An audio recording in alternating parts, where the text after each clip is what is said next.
émission eza pe ya mutu te, eza ya bana fibo nyonso. Papa Rafaeli ya kotala bango babomekite balobi ekipe zalia e bisoto boyi tozongisi renaissance. Papa Rafaeli ya kotala bango babomekite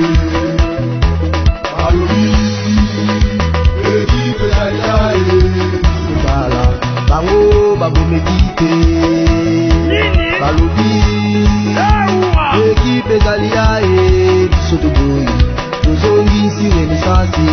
Papa Rafaeli.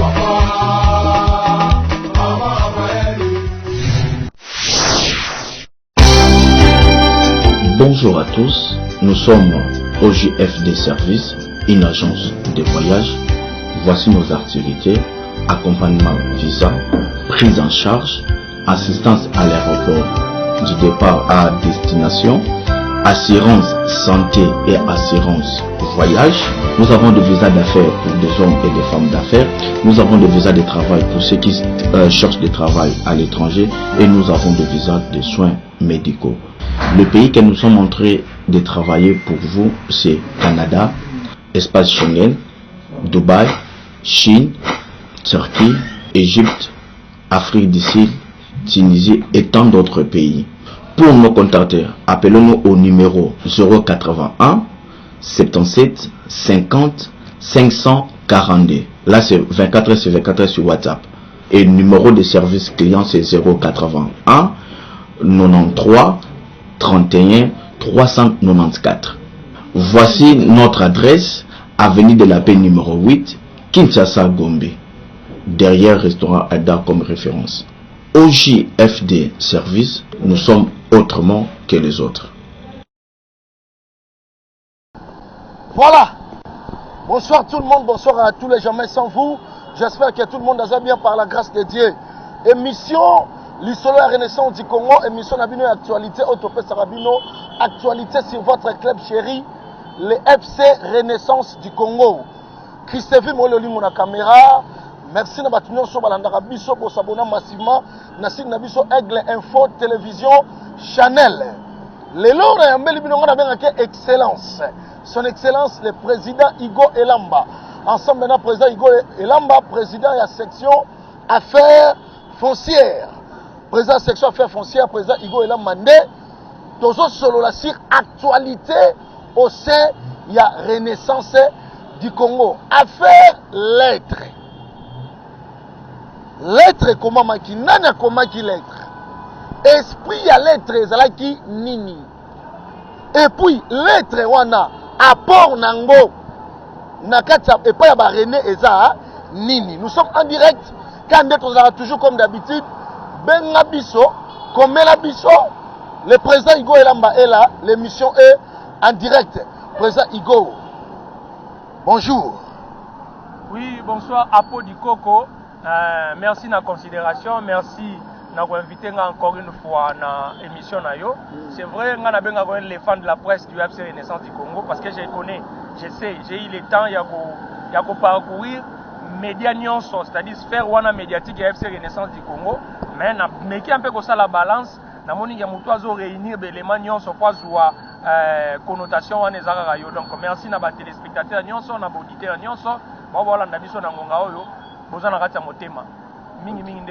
merci. Très bien, merci président Igo Elamba Ming Fibo, président Igo. Président Igo, actualité a beaucoup plus dominé na lettre. Oyo, président Yasenes, membre de la commission, il y a 45 jours, président Willy Kindembe, et le monde secrétaire Moboti, pas un membre de la commission 45 jours, Bakomaki, dans l'instance sportive. L'être a créé beaucoup plus polémique et créé tension. Nini on est comment magi nakati lettre wana et apport ya lettre wana nakati équipe zani. En fait, nakosepela makasi to éclairer ba supporters nyon sur la Renaissance. Très bien, très bien. Vous savez, nakati ya Renaissance du Congo, tu as constaté que le Kuta est comme mingi. tellement intérêt et bandi kokote pa na batu pe ezui espace makasi yango ba supporter ebele ya Renaissance baza ko se laisser kozala embelli na ba jara ba mensonge wana. Je vais préciser les supporters de Renaissance du Congo. La première des choses est que équipe actuellement, bien que te dénoncer yango par de multiples fois, Baosalango en se bombant les torses, en croyant qu'ils sont beaucoup plus forts que les autres, il y a une commission de 45 jours au EZO, même ma équipe aujourd'hui, bien que na délai na bango est dépassé, bakokisi mission na bango bazwa quitter na 45 jours, il y a un comité responsable à travers les élections, mais bazo continuer toujours qu'on s'accrocher na kati ya pouvoir wana, na kati ya moi fax wana pouvoir ceux qui n'ont pas benga un modèle wana. Aujourd'hui, nous parlons d'une lettre adressée aux instances sportives. Mais cette lettre-là, je préfère débattre de cette lettre. N'a pas impliqué dans cette lettre. Pourquoi? Parce que c'est une commission dont moi, je ne peux pas reconnaître en ayant le pouvoir pendant qu'ils ont 45 jours qui a déjà expiré il y a très longtemps. C'est-à-dire, je préfère parler du président Willy Kindembe, pas comme le président du CNS, mais plutôt comme membre de la commission de 45 jours. Okay. C'est-à-dire le président Willy Kindembe aussi est comptable dans la commission de 45 jours. Différence nini? To me rappelle expliquer wa bato bala na biso président Igo, différence nini entre Willy Kindembe président ya CNS na Willy Kindembe conseiller na kata commission de 45 jours. Différence est aboyée. Willy Kindembe, président du comité national de supporters, et sa structure ou sa statutaire, c'est-à-dire structure ou est CNS, et ça n'a qu'à statut, et ça n'a règlement d'ordre intérieur nango. Très bien. Alors que commission il y a 45 jours, et ça statutaire té. C'est-à-dire, et ça n'a soubassement juridique qui était dans le club nabiso.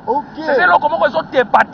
Très bien. Voilà pourquoi ngai mutu oyo na vandi na kati ya texte. Ngai mutu oyo na lingaka un peu ko s'accrocher na légalité.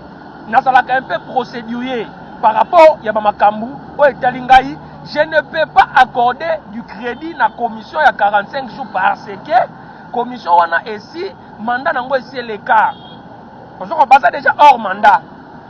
Vous voyez, la différence est située à ce niveau-là. Commission à 45 jours wana eza nango na statut na club na biso za la raté oro lukango na ba papier club etikala ko exister eza na nulle part eza na soubassement moko juridique. C'est-à-dire on ne peut pas ici discuter de cette commission-là, parce que moi je me vois dans une position un peu mal à l'aise en débattant de cette question-là, parce que Bazaba incompétent, parce que je n'exclus pas le président Willy Kindembe, il est à l'intérieur de la commission de 45 jours, sauf à la différence, il s'est démarqué en voulant en sorte que nos équipes sont en abaraï. Vous voyez, là où nous essayons un peu d'exclure le président Willy Kindembe, c'est juste parce qu'un jour, il a dit non.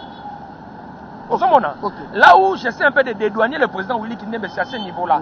Parce que j'ai confirmé cela en étant en face de Maloua. Je lui ai posé cette question-là. Aujourd'hui, Maloua, de son côté, avec toute son incompétence, parce qu'aujourd'hui, on peut leur dire, à la question de la gestion d'FC Renaissance du Congo, c'est prouvé et démontré noir sur blanc que Maloua, en tant que coordonnateur de FC Renaissance, coordonnateur de la commission à 45 jours, parce que déjà, il a excellé dans le provisoire. C'est évité. Ce qui fait ça, et ça la provisoire na vie. C'est-à-dire, il a commencé par un comité de 6 mois, après 45 jours. Aujourd'hui, il s'éternise dans un pouvoir où il n'y a même pas de soubassement juridique dans ça. Non, si je parle de Maloua, parce qu'il y a des choses démontrées, cela. Ce sont des choses qui peuvent être prouvées noir sur blanc. Maloua vient en remplacement de Willy Mandala avec un comité de 6 mois. Un comité provisoire, parce que nos statuts ne parlent pas de 6 mois. C'est-à-dire, en entendant. Assis en entendant, en entendant 45 jours. Depuis l'année 2000, je ne sais pas moi, année 2022. Depuis l'année 2022, il y a de 2022, il a compté 45 jours. Puis en 2022, en décembre, c'est une personne qui a excellé dans la provisoire. Et après, il proposera à Willy Kindembe de pouvoir faire quelque chose, diriger dans Mbale. Parce que le poids de Renaissance, ce n'est pas à confier à des personnes incompétentes ou soit des personnes limitées sur le plan financier, sur le plan technique. Et le fait de refuser à constituer c'est cette rupture dont nous parlons. Naïbi qui nous supporter on a senti le roi a bimi parce qu'il fallait na loba yango avant de la question lettre. Nous allons revenir. Mais il fallait relater l'histoire telle qu'elle est. Ngai moko na lekaka toujours dans ces mêmes lieux. J'ai poussé Ndeko Maloua basangana bazongana na bamukuna basala réunion wana de manière à ce que bandeko nyoso ali na ngambu ya mukuna to sangana to vanda place moko. Mais aujourd'hui il nous crée des histoires avec des règlements de compte to ebite tozo kendo wapi. Moi je ne condamne pas Kankolongo, je ne condamne pas Mukuna ici, mais je parle de Maloua comme étant instigateur de tout ça. Il est à la base de tout ce qui se passe. Parce que aujourd'hui, nous avons des situations. Mukuna qui défend la société et Maloua qui était du côté de Asbel, qui était des supporters. Aujourd'hui, on a des franches. En quittant le bateau, on a des bateaux défendants qui Asbel. En allant se joindre à Mukuna qui est des défenseurs. Il y a Renaissance. C'est pratiquement noir, c'est blanc que non, Maloua a quitté de l'autre côté pour se joindre à la société. Mais quitté volontairement, président Igo. Parce que mais oui, Yokanan, président Igo, le lot Tosolanan, Tosola Pembe. Est-ce que Cordon Maloua, na volonté de l'on a directement accueilli Malamoko ko s'allier na effet Pascal Mukuna. Il avait constaté quand même que le niveau ya biso kotoyo ya Asbel. Mama Kambebele za oyo et au sein des clubs qui ne le sauter. Omoni club o est bien commun. Et il essaie, il parlait haut et fort, député, CNS, il faisait des éloges à CNS. Pourquoi le faisait-il tout ça? Parce qu'il avait compris que non, c'est un bien commun. Le vrai problème, il se sent impopulaire et en minorité. Voilà pourquoi à quelque chose alliance contre nature pour nous renouer un club. Aujourd'hui, la situation que nous vivons aujourd'hui, comme alliance contre nature parce qu'il y a s'allié à Mukuna. Oui, parce qu'il s'est proposé comme étant défenseur, il y a Asbel. Maintenant, en étant ensemble avec Mukuna, est-ce qu'il peut nous dire aujourd'hui, je demande à Billy Maloua, parce que je préfère l'appeler comme ça, je lui demande de nous montrer noir sur blanc qu'aujourd'hui, entre et Mukuna, la question de renaissance est résolue entre Asbel et société. Là, c'est une question avant de venir avec. Avant qu'on ait surtout. Parce que la bataille était Asbel et société. Entre M. Maloua et M. évêque Pascal Mukuna. Est-ce qu'il y a. Ils ont aplani ces divergences-là. On peut dire aujourd'hui pour Maloua, Renaissance et Asbel ou société. Pour Mukuna, Renaissance et Asbel ou société. Est-ce qu'ils ont aplani ces divergences-là? Voilà pourquoi j'ai dit le vrai problème de Renaissance, c'est Maloua. C'est-à-dire, base na bango ya makele le osati bamba loko nyonso ba sala wana c'est Willy Kindembe. Donc ils ont transformé toute la bataille à un règlement de compte. C'est pourquoi Willy Kindembe est sain. Moi mon problème c'est quoi? Moi ici, je ne ferai pas le défenseur de Willy Kindembe. Okay. Parce que les gens le savent, moi avec franc parler nangai, je ne peux pas ici me dire que non Willy Kindembe c'est non. Moi-même à de multiples fois, je l'ai dit ouvertement à Kindembe. Kindembe, ce poste-là ne t'appartient pas à toi seul. C'est-à-dire tout le monde a des ambitions pour ce poste. Nous, en tant que président sectionnel, nous avons des ambitions pour ce poste-là. On est appelé à monter, peut-être assumer ma responsabilité dans le club.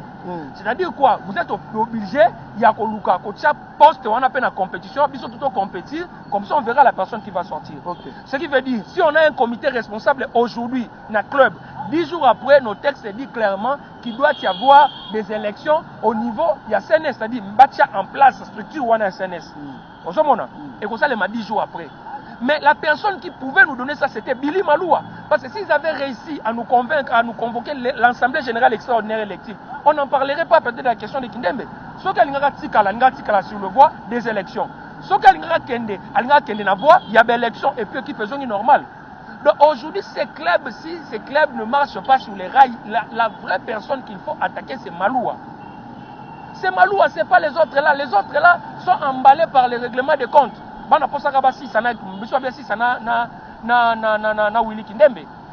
c'est ce que nous ne voulons pas. Il y a une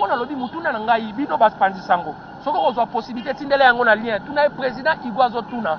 Awa okyo sangana na Maloua, osangana na Mukuna, na Bakankolongo. Est-ce que vous avez vu la réunion de Salawana et la Renaissance Asbel to Renaissance Société?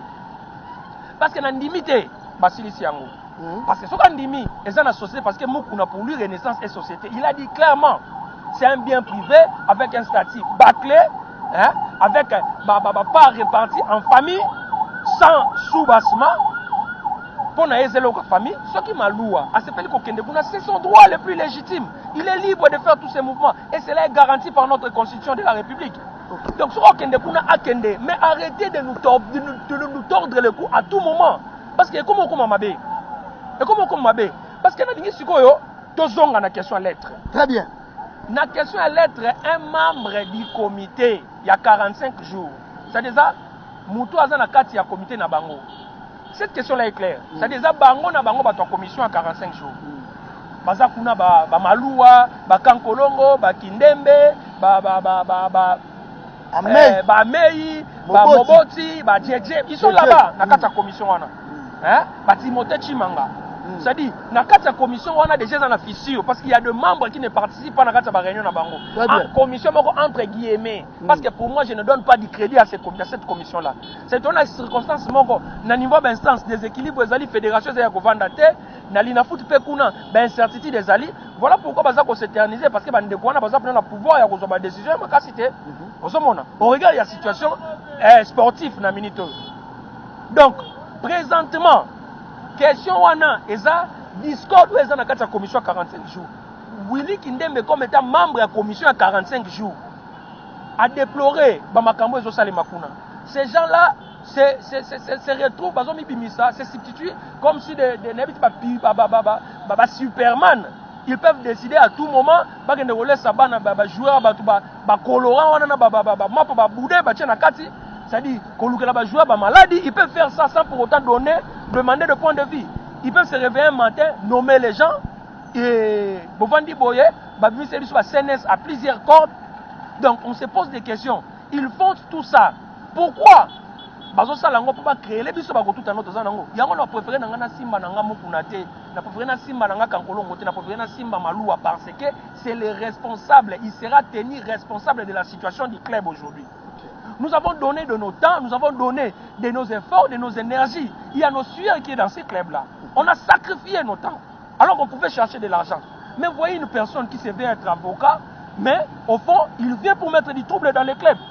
Club est Malouate, équipe est Malouate. Comment il peut se permettre à faire des histoires pareilles? Imaginez un peu. Mouninga Zanakata commission Nabino a dénoncé, a dénoncé qui nini. Parce qu'on ne comprend pas supporter ça, comprendre. Jusqu'à présent, je dis, lettre, et a commis lettre, et a tué trouble. Qu'est-ce qu'il a dénoncé? Il a dénoncé le dysfonctionnement de la commission on est à 45 jours. Ah, ok. Une commission de 45 jours déjà expirée. C'est-à-dire, parce que ce date d'expiration, c'est le cas de comment périmer. En dehors de la périmée, il y a des décisions impopulaires. Jusqu'au point d'empêcher les supporters de se réunir. C'est-à-dire, moi j'étais là-bas, dans la manifestation, je me suis senti très mal. Je me suis dit comme à l'époque de la création du FC Renaissance du Congo. Je me suis dit Hakim a se souvenir. Tokima bambangu tina kata cimetière à Gombewana. Topakata bambangu pour l'autorité autorité à ville pendant la création de Renaissance. Combien de fois on était menacés? On est allé même à l'hôtel de ville. Ceux qui peuvent se souvenir, il y a nos fils, ils peuvent se souvenir. Dans la namu kuna tina casier judiciaire, a repéré ça banini ba discours wana pa na suka nango boluki ba monga transport bozongi. On a donné de notre temps pour ces clubs. Maintenant, on se retrouve dans une situation où les ana mutu moko boye, aye a se situer le roi Mokondi. L'un de l'air, Willy Kindembe a dénoncé. Il a simplement dénoncé dysfonctionnement. La réunion, non seulement la décision impopulaire, mais la réunion, on a tenir compte de la quorum, les autres membres ne participent pas. Mais la décision de nomination, il y a Batou.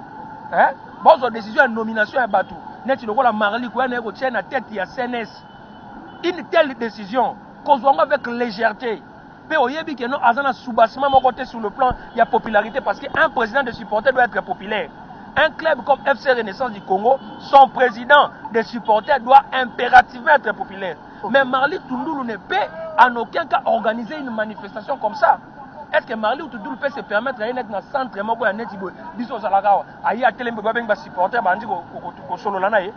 Il aura peur.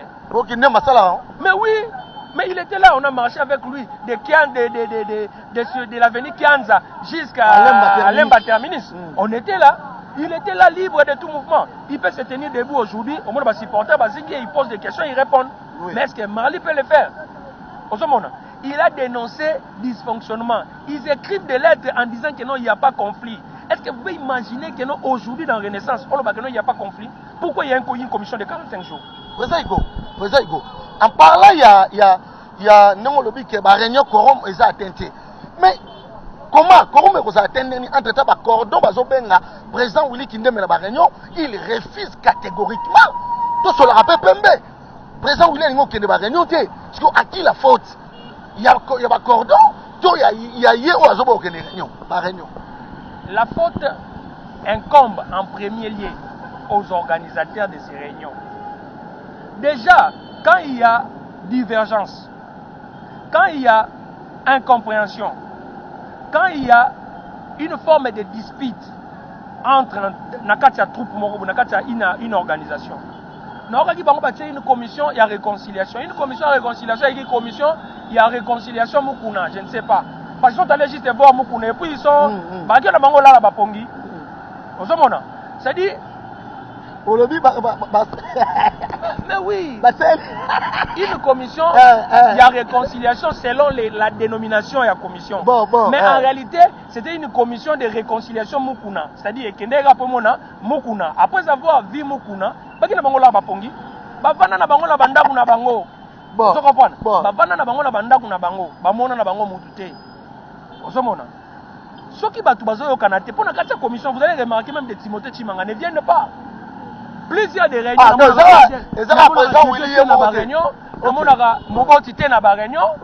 Parce que c'est une commission.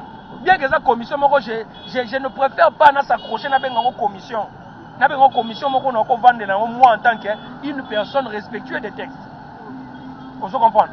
Donc, nous avons comme étant existé des faits. Mais en réalité, sur le plan juridique, nous avons existé.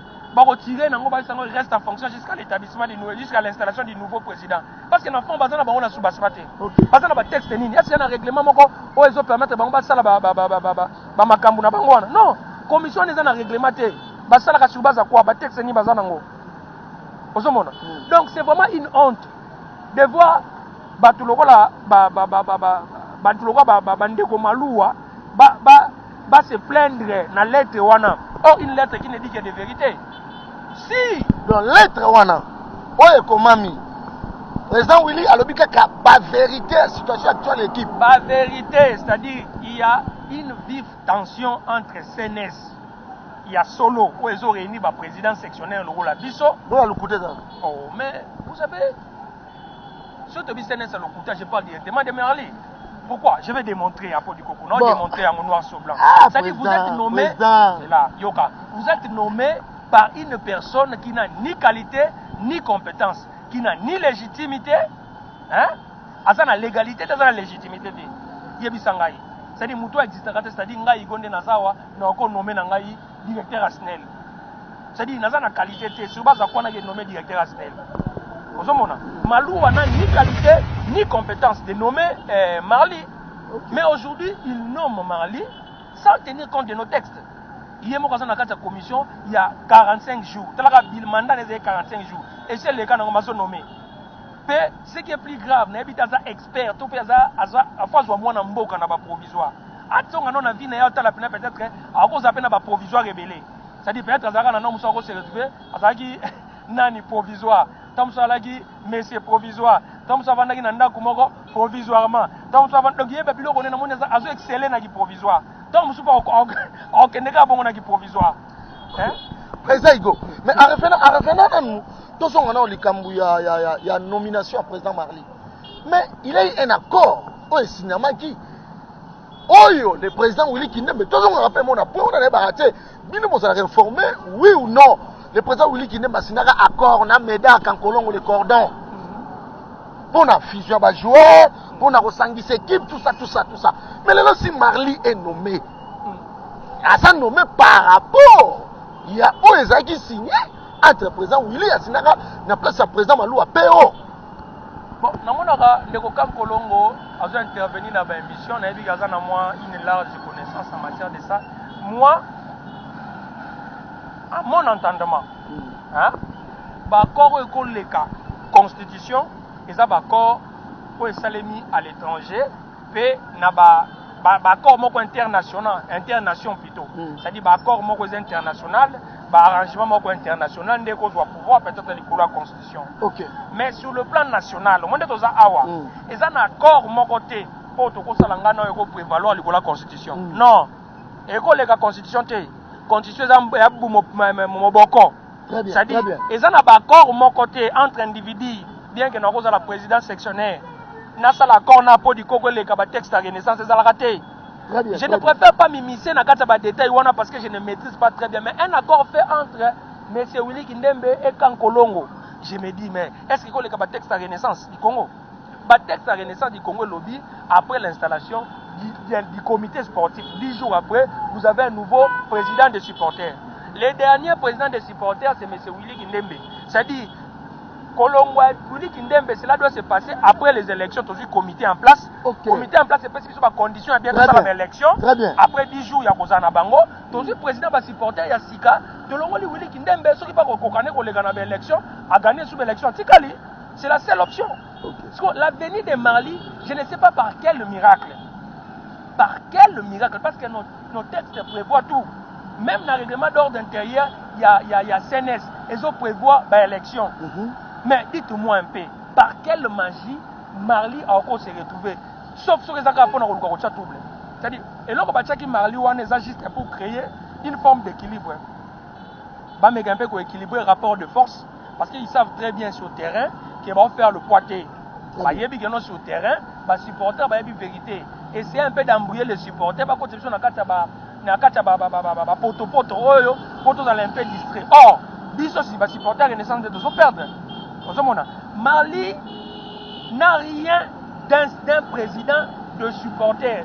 Là, je le dis très bien, parce que Azana sous-bassement juridique, en termes de mobilisation, dites-moi un peu, est-ce que vous voyez Mali être un mobilisateur? Mali n'est pas un mobilisateur de supporters. Parce que déjà, sur le plan, il y a pas stratégie à mobilisation, il ne fait pas le poids. C'est une personne qui était dans CNS. Il ne fait pas le poids. Il n'est pas apte pour faire la mobilisation. C'est-à-dire, il y a une diversion. Il y a marlé la diversion. C'est-à-dire, il y a détourner les gars, il y a des gens qui ont la poche. C'est-à-dire, il y a des gens poche, c'est-à-dire, des diversion. Vraiment marlé. Mais, c'est Messi Billy Maloua, qui n'a rien aujourd'hui, parce que c'est la réponse. On a beau tourner l'angaye. Quand bazo sangana na batukuna, j'insiste par rapport à cette question. Bazo sangana logo la société, tout bazo sangana logo la asbel. C'est ce que je vais entendre de la bouche de Billy Maloua. Parce qu'il m'a dit, on était avec lui, il m'a convoqué un jour dans sa maison, chez lui. Donc je ne sais pas vraiment ce qu'il fait, c'est chez lui. Il m'a convoqué un jour dans sa maison. L'obéla Renaissance. Il y a un côté papa Nangaï. L'obéla Renaissance. L'obéla Renaissance. Et il m'a dit des choses, il s'est donné des éloges. J'ai combattu pour vous, pour la semaine. J'ai usé de mon poids, j'ai fait des efforts par rapport à mes relations. Pour équiper la Asbel. Il m'a dit des choses comme ça. Il y a conversation sur la dernière fois. Na minute to na Asbel to to comme na société. Voilà. Yé azaka na Asbel to azaka na société.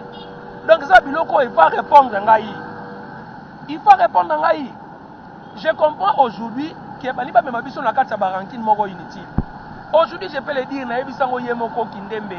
C'est-à-dire na lobela yebo, j'ai pas besoin de le cacher. Moi je ne suis pas d'accord avec toi sur certains points. Et puis c'est là on se planoter na point O, na point O, na point O, na point O. Je lui ai dit ça. Je n'étais pas d'accord par rapport à ce qui s'est passé avec Maloua, avec Mandala. Je n'étais pas d'accord pour ce qui était passé. Mais pour le bien commun du club, c'est-à-dire FC Renaissance du Congo, on est obligé de fédérer nos forces pour sauver le club. Parce que nous savons que le véritable danger qui guette Renaissance, c'est l'esprit Moukouna. C'est l'esprit qui vient de l'évêque Moukouna. cet esprit-là de vouloir s'approprier, s'accaparer du club, cet esprit-là de pouvoir qu'on ait une équipe dans une structure qui est entreprise, une entreprise bâclée de par son statut, de par sa création. Donc, maintenant, à cause, il y a discorde entre Kindembe, le président Kindembe, le monsieur Billy Maloua, et Tindi Billy Maloua a sacrifié des millions de supporters en s'alliant avec Mukuna. À cause de cette mauvaise relation qu'ils ont avec Billy et Willy Kindembe, Aligna a sacrifié Bissonio sur Takati. Est-ce que nous avons des problèmes avec Maloua? Est-ce que nous avons fait quelque chose qui pouvait déplorer à Maloua? Qu'est-ce que nous avons fait pour qu'il nous sacrifie de cette façon-là? Ce que je veux dire est que nous avons eu le temps de sacrifier nos temps pour ce club. Nous avons eu le temps de sacrifier nos argents. Nous avons eu le temps de sacrifier nos énergies pour ce club.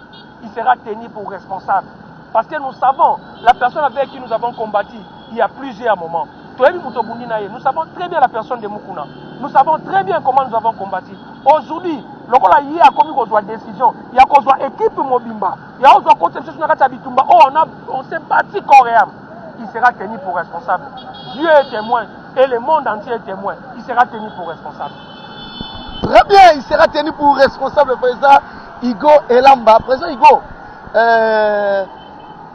intérêt à l'être au président William Kotsaki, la renaissance du Congo est en ligne. Parce que, dans ce supporter, dans le moment où il va se préparer, il y a une assemblée, il y a une lettre, pas de trouble. L'être, on a intérêt pour une équipe des années. Mais pour les supporters ces années. Ce que j'aime chez Willy Kindembe, c'est aussi cette manière de faire. C'est-à-dire quoi? Connaissant la situation du club, parce que tout le monde est en réalité à club Lelo. Hein? Du haut vers le bas, Koleka, Willy Kindembe Zate. Bande Kwana bazo gérer club à gérer à distance. Ce ne sont pas des gens qui s'immiscent dans la foule. Bango tout au Bazawana. Ça fait maintenant plusieurs années que Mukuna n'est plus dans la foule. Donc, Kindembe est très proche des présidents sectionnaires. Et les présidents sectionnaires sont très proches des supporters. Et les joueurs sont à l'intérieur. Parce que avant, dans la Bakarata, les supporters. Ils connaissent les réalités du club. Lelo, ce qui te lobby, il y a intérêt, ou soit apport, voilà. Il y a l'être wana. Vous allez constater que non, il a tout simplement alerté les autorités. Parce que erreur à Liboso Salemaki a comme Mamalou à une place Wanabaché. C'était une très grave erreur. Une personne qui n'est pas prête à dépenser pour le club. C'est-à-dire une personne, je ne sais pas, je pourrais dire peut-être que c'est un commerçant de vos déguisés. Une personne qui dit tout très clairement que non, moi je ne vais pas dépenser pour ce club. Voilà pourquoi il faut aller jouer à Mapa. Allez, ça va jouer à Mapa, on va la porta Libumuba, mais la colorant. Une personne qui est capable de donner aux joueurs 60 000 francs. Joueurs avant Darakuna, déjà avec 10 000 francs de transport, il y a moto pas comme un Mongo de Agnos Sicily. L'objet a un entraînement d'Engenini. Aroti Kananda Kunini. Attends ça qui a l'osu. Et mais là, il juste transport. Mais ça fait très mal. Ça fait très mal. On repère ça un joueur qui vient clôturer la saison. Parce qu'il n'y aura plus des entraînements jusqu'à la nouvelle saison. Ce qu'on peut c'est bon transport, qu'on y a néoliandé. Parce que nous sommes en biso ba wangana na boulot na ngalobi na tongo na bio ba futa nga salaire na fin du mois ce qu'on y a boulot na yangwana au PC 60 000 francs so PC $25 à futa transport sur moi si na bana na ba oliani. Donc en fait le problème que nous avons dans Renaissance, le vrai problème que nous avons c'est Billy Maloua. Ça c'est une vérité. Le véritable problème que nous avons dans Renaissance du Congo, c'est la personne de Billy Cléophas Maloua. Ah, on ne m'a rappelé mon tour. Mais je vous dis, ce que nous demandons, je vais aller dans des manières statistiques. C'est-à-dire, nous devons continuer à pouvoir. À jouer l'équipe pendant 6 mois. L'équipe a mis l'échec. Or, on a mis l'échec. L'équipe est à l'autre côté. Ça n'a bien. Attaque Kopo. C'est-à-dire, bon, tu vas faire un Kopo et un Yemoko à chaque fois qui peut saler la carte. Ton demi n'a pas à Yomoko. On dit qu'il va jouer à ta partiellement pour vendre au foot et la rabango. On tient peut-être vendre en attendant. Il n'a rien fait dans Renaissance, c'est-à-dire rien. Si aujourd'hui on le met sur une table, on lui dit défends ton bilan. Qu'est-ce que tu as fait dans Renaissance? Il se disait par exemple, abundi aoki osala te mpona makambo ya société bitumba mukuna mais sikoyo lokola kie kuna ntango tokobunda makambo ya société ya ozala mopanza mukuna c'est très clair ozomona c'est-à-dire le vrai problème, le mythe que nous avons aujourd'hui, c'est la personne de M. Maloua. C'est lui qui nous trouble un peu dans ses clubs. Il alimente une bataille alors que nous étions dans une voie de sortie. Si je suis en colère comme ça, c'est juste parce qu'il nous a fait que retourner en arrière. Question à l'être là, moi j'encourage cela parce que Willy Kindembe, as membre de la commission, il y a 45 jours. Makambo etambola te na kati ya commission wana ya kopola, commission wana, ouais, derrière lango ceci là. Ils ont tambolé à dénoncer la réunion. En 4 minutes, la réunion. En mettant les gens, continuent à dormir, à décision impopulaire, décision contre les supporters. Il a dénoncé toutes ces choses-là. Donc, ce qui n'a pas de commission à Bango, mais si j'ai compétence, n'a qualité, n'a pas funda. Nga pena nakata famille wana ti biso bato sala makambo etali immobilier na ko bisa yoke soki papa zali mwana moko aza nakata za copropriétaire ça dit copropriétaire wana pa ako kende na justice pour réclamer quelque chose soki aza nakati pozali na bango eza famille na bango donc makambo wana eza entre bango ba membre commission 45 jours il a dénoncé des choses et c'est juste parce que lelo conflit eza nakata commission wana 45 jours conflit eza entre commission la comité à 45 jours na CNS oh c'est président sectionnaire il y a solo je ne parle pas de président sectionnaire superficiel ce sont des présidents sectionnaires qui n'existent que de nom je parle des CNS qui regorgent des présidents sectionnaires réels des présidents sectionnaires de vrais présidents sectionnaires vous comprenez il y a conflit donc source il y a conflit en Agnoso c'est la personne de Maloua il a créé tout ça il a pris des décisions qui ne pourront en aucun cas être considérées. Comment pas décision on a? Donc, nous avons une décision pour lever ma mesure. C'est-à-dire, on est nommé Marli. Nous avons une décision pour la Marli. Donc, ils ont un sous-bassement, mais on ne peut pas nommer Azalakate na Stati. Il y a Bissangaï, Marli a une décision pour nommer Ngaï, président CNS. C'est quoi Luka Mouta nommé na Stati? Stati a renaissance Zali, non? Stati a renaissance Zali. Marli Tundulu, président CNS. C'est quoi na se a signature la nomination décision de nomination na ba coordonnateur ce que Luka ba coordonnateur na kata ya statut à renaissance bazate c'est que hier pas existé te na bi te so comprendre na comprendre ouais ça il go là au sein des recensement section na ya faire foncière et qui d'ailleurs ça la recensement parce que ceux qui bon ça la mieux recensement te pour participer à l'assemblée te la coordonnation baza clair Apo di Koko Babiloko wana nalobaka ngo une fois il y a des présidents sectionnaires en majuscule il y a des présidents sectionnaires en minuscule c'est-à-dire Babiloko wana ba sala ngo président sectionnaire en minuscule c'est-à-dire yebisa ngai muto recensé ngai muto atindi bango un coordonnateur il y a 45 jours expira muto azoya aza nommé sur décision et pas président na coordonnateur moko il y a 45 jours aza na subasmate yé moko président CNS aza na qualité te aza na légitimité te aza na eloko moko to akovandisanga c'est-à-dire quoi moi Igo Elamba naza na préséance c'est-à-dire na cadre de préséance sur le plan hiérarchique naza mokonzi ya Marli ngai naza mokonzi ya Marli lokwa supporter parce que Marli était coordonnateur alongwe na kati ya ba fonction na ye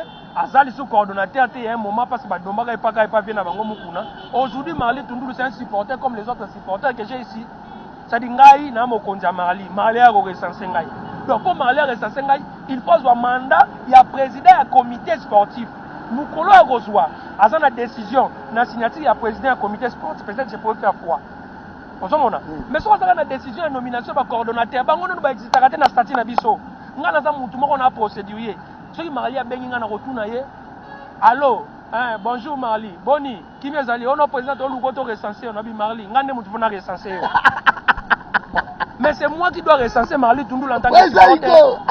Parce que moi je suis président sectionnaire. Bon. C'est à moi de recenser les supporters dans cette liste de supporters. Très bien. Soki ba saingai na komana ba lien na ba dette ba adresse na bango ba date na bango ba konzi ba yeba.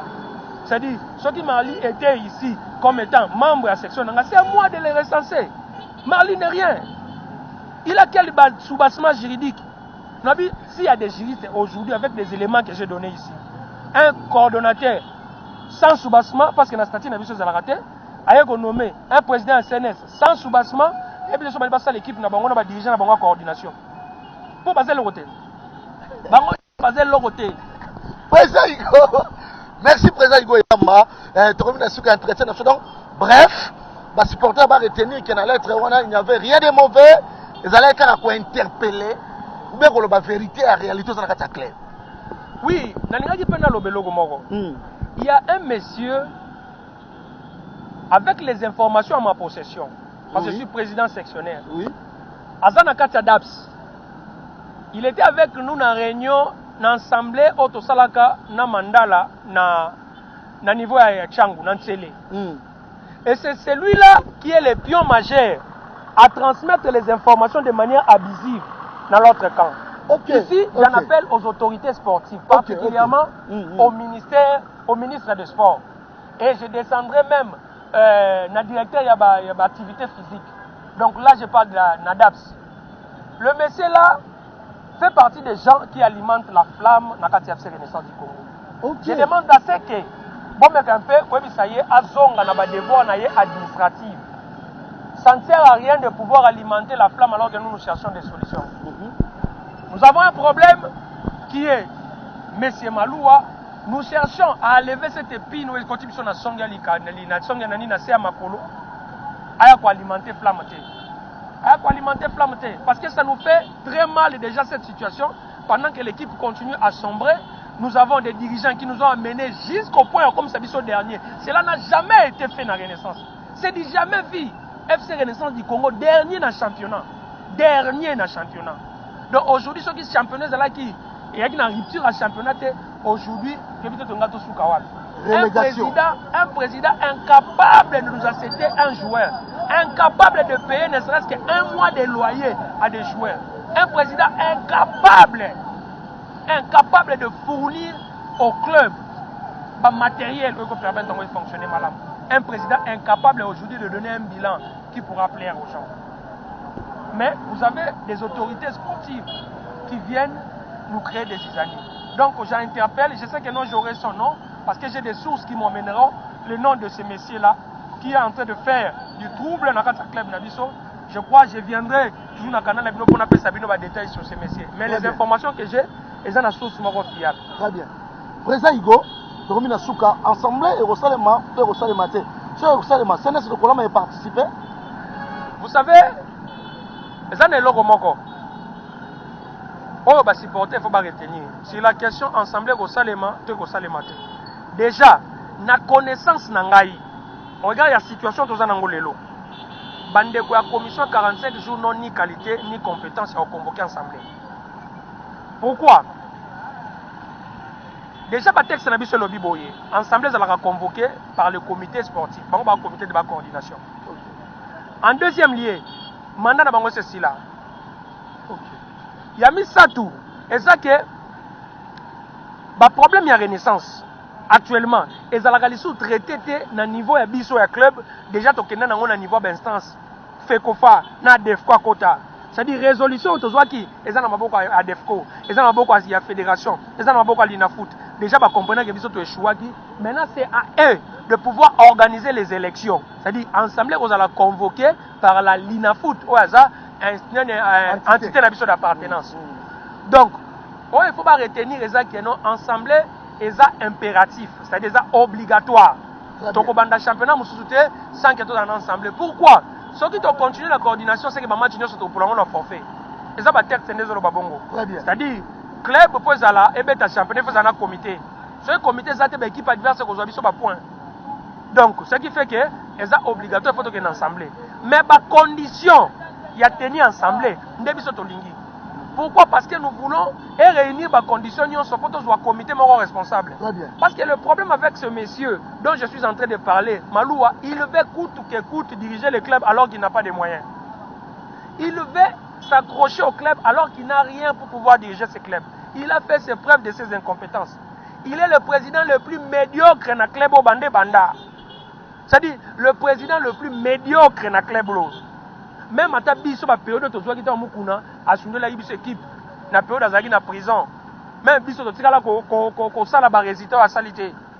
C'est-à-dire c'est un monsieur qui a prouvé ses insuffisances, ses incompétences notoires. Donc, le président Maloua est incapable de diriger ses clubs. Incapable parce qu'il a fait ses preuves. Aujourd'hui, Yebi Sangai, est-ce qu'il y a 4 joueurs, non, 4 joueurs, 4 joueurs Moko Maloua pour de l'Anda en tant que président club. On peut tout dire des mandats. Mais Mandala, avant de ça, va jouer dans la cabine de Saint-Terre pendant plusieurs années. Deo Kanda, Bavanda, Darcy, Bavanda dans la cabine de Saint-Terre. Maloua, Mandala, je vais jouer quand même permanence, malgré ses insuffisances. Mais qu'est-ce que lui a fait? Hormis, Kochaka Mbongo le Wali Kelemba, n'a pas liste des le Wali Kelemba. C'est-à-dire, le président a dirigé, n'a pas le Wali Kelemba, c'est-à-dire, je suis 600, je suis 200, je suis 300. C'est-à-dire, il y a à part li Kelemba, donc il y a des gens qui ont dirigé le club. Mais oui, c'est déplorable. Nous avons un président qui dirige les clubs dans le cadre de li Kelemba. Donc, le président va faire li Kelemba, membre, le président Rémi Bazocha Bambongo, Guylaine, na mona kata ba liste, na mona ba président musu ba $10, na yé président pe kuna che na li Kelemba. Est-ce que vous imaginez? Hein? Donc c'est le président le plus médiocre qu'on a eu dans ces clubs-là. Merci. Donc, merci président Hugo. Voilà. Mais on s'appelle là, on a lancé un message, on a pas supporté cette émission. Il est vrai qu'on est un peu réduit par nos mouvements à cause de nos devoirs professionnels, mais nous aimons ces clubs. Ces clubs, nous les portons dans nos cœurs. Ces clubs est parmi les meilleurs clubs que nous avons dans ces pays. Je vais rassurer ici tous les supporters du FC Renaissance du Congo que nous ne lâcherons pas prise. Nous serons là derrière ces gens. Comme on a fait les devoirs de sacrifier nos jeunesses, de sacrifier nos temps pour ces clubs, nous irons jusqu'au bout, jusqu'à ce que nous verrons l'étoile de ces clubs briller. Jusqu'à ce que nous allons voir ces clubs émerger, jusqu'à ce que nous allons voir ces clubs rivaliser avec le Barcelone, rivaliser avec le Real de Madrid. Personne ne pourra nous arrêter. Je dis bien personne. Personne. Alors, avec un grand P, je dis personne ne pourra nous empêcher de voir l'émergence de ces clubs. Ni Mukuna, ni Maloua, ni Kankolongo, et je dirais même ni Kindembe. Personne ne nous empêchera. Mais, nous avons supporter, adhérer, toujours permettre à la présidence sectionnaire en Abango. Nous sommes cohérents. Nous sommes logiques dans ce que nous faisons. Nous sommes droits dans ce que nous faisons. Et je sais que la lutte continuera jusqu'à la victoire finale. Parce que le collant est ouvert le vendredi pour nous supporter. Mais bien sûr, la présidence sectionnelle est chaque mardi. Na Bandeko Nyonso, na Sima président Willy Kindembe. Je l'encourage, je le dis, ne t'arrête pas, président. Bats-toi, nous sommes derrière toi. Nous allons nous battre jusqu'à la fin. Donc de ce côté-là, sois rassuré et tokozana simana yo titokoba topimisa équipe ezwa comité moko responsable oyo kosunga biso ke liboso. Merci beaucoup. Très bien, président Hugo Elamba, émission de la Renaissance, mois de juillet, toujours fêté deuxième année d'existence de l'émission. Il y aura une soirée au Tourben, ça peut être président sectionnaire. On va fêter vraiment. Est-ce que le président va repasser un mot par rapport à cette émission juillet, vraiment 2 ans d'existence pour une émission?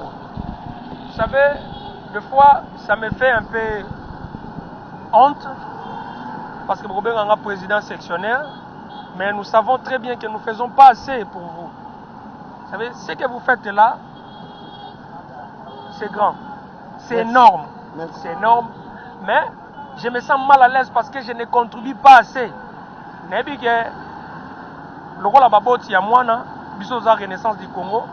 Émission oyo et ko soutenir biso lokola mwana moko zo soutenir baboti na ye na yebi ke to pesa nyonso tout parce que nzambe ne mutapesa ka nyonso mais l'essentiel to bunda to sala de notre bien ne serait-ce qu'ata minerva la première année, la deuxième année, la troisième année ata mwana ju diplôme te mais soki mwana za quand même na mayele to pesa ka 3 ans ya ba frais scolaire. Mais ce que je demanderai à tous les supporters de pouvoir soutenir cette émission parce que les sacrifices qu'ils font est énorme. Les efforts qu'ils consentent est énorme. Je demande à tous les supporters de pouvoir leur venir en aide. Ngana osenga kana ba supporters nyoso bokota na programme net ngana okota. C'est-à-dire tant organisation ko salema na ko sepela makasi ngape na kota na kati organisation na me matamo pierre na ngana édifice na ko sepela tena za la invité mais na za na kati ba organisateur et on sala ngape bien na me kata ko sala ne serait-ce qu'atta quelque chose pour cette émission. Je sais que ça sera pas grand chose mais dis-moi avec la limite que nous allons avoir, nous allons faire quelque chose. Vraiment merci na befort union cette émission ça là. Merci na bandeko nyonso y compris bandeko na biso oyo bazalaka de loin ou de près pour na soutenir émission yo. Donc bon continuer pour soutenir en gros. Vraiment c'est un pire merveille pour nous. C'est une bénédiction pour FC Renaissance du Congo, y compris yo Apo du Coco. Donc on l'embate tolingaro mingi.